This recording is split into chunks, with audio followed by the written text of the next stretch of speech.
Childcare providers and advocates across Connecticut say they're facing a crisis.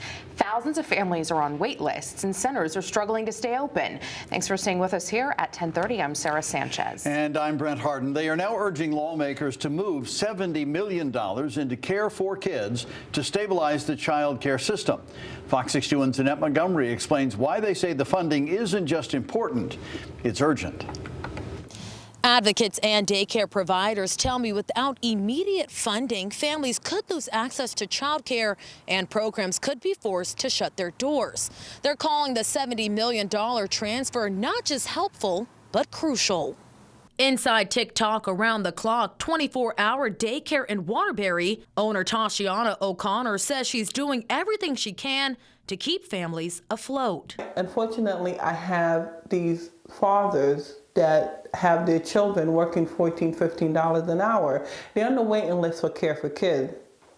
And as they're on the waiting list for Care for Kids, they can't afford child care. So what I have to do, I charge one $100 because you only have one. Then I have the one with the 5. I charge $150 a week. She says that means she's absorbing the loss herself. From June of last year till now, and I'm charging $100 and $150 a week. See how much I'm losing.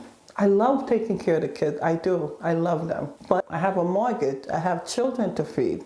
It's a strain that's not just impacting her, but also other providers across the state. I have a provider that called me yesterday.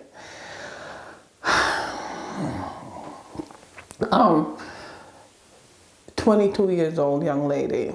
She's like, I can't, I'm going through the mental stress, the breakdown, can't afford my bill, can't afford to pay my rent, my landlord is putting me out. O'Connor says another provider died last year after struggling to afford health insurance. Advocates like Ava Bermudez-Zimmerman with Child Care for CT says the crisis extends beyond just providers. Parents right now are struggling to pay their bills, with the average prices being anywhere between $16,000 to $18,000 just for one child.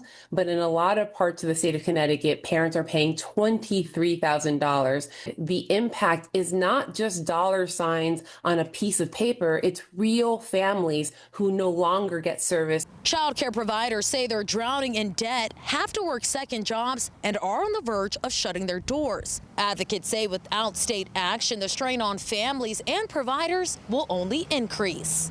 From the state capitol, Annette Montgomery, Fox 61.